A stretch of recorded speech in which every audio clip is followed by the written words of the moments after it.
अस्सलाम वालेकुम।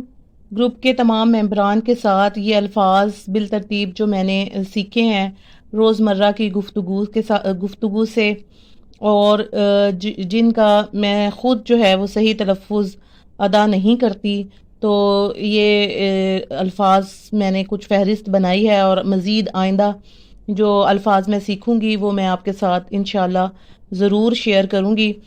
तो सबसे पहले ये देखें कि अदायगी, यही मैंने गलत लिखा है, हालांकि ये लफ्ज होता है अदाई, क्योंकि ये अल्फाज हमारी रोजमर्रा रूटीन में शामिल हो चुके हैं और हम इनको बोलते और लिखते गलत ही हैं। सबसे पहले आप इमला का लफ्ज देखें।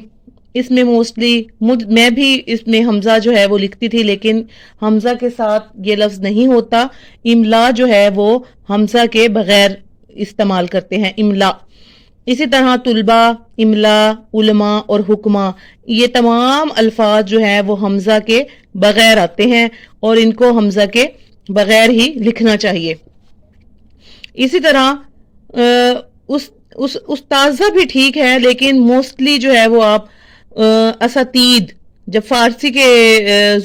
फारसी में उस्ताज़ा इस्तेमाल हो तो असातीद हमें लिखना चाहिए। इसी तरह लफ्ज गलत, हम बोलते भी गलत हैं और लिखते भी गलत हैं, तो ये इसका सही तलफ़ुज़ है गलत। इसी तरह आइंदा, आइंदा को हम जो दरसी किताबें हैं आप लोग वो उनमें भी चेक कर सकते हैं कि ये से ही जो है वो लफ्ज जो है ये आइंदा लिखा जा रहा है और बोला जा रहा है। इसी तरह सुखन वरी, सुखन अलग आएगा और वरी अलग आएगा। दुरुस्तगी, तो हम इसको दुरुस्तगी पढ़ते हैं, जबकि ये लफ्ज गलत है और इसको पढ़ना है दुरुस्ती, दुरुस्ती।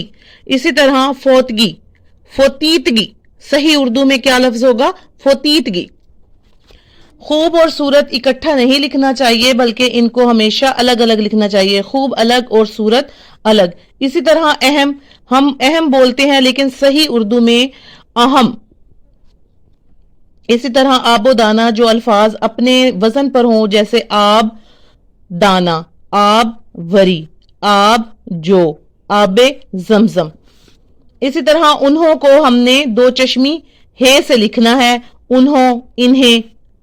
ये चौधरी लिखना गलत है और इस तरह से आप लिख सकते हैं इसको, ये इसकी सही शक्ल है।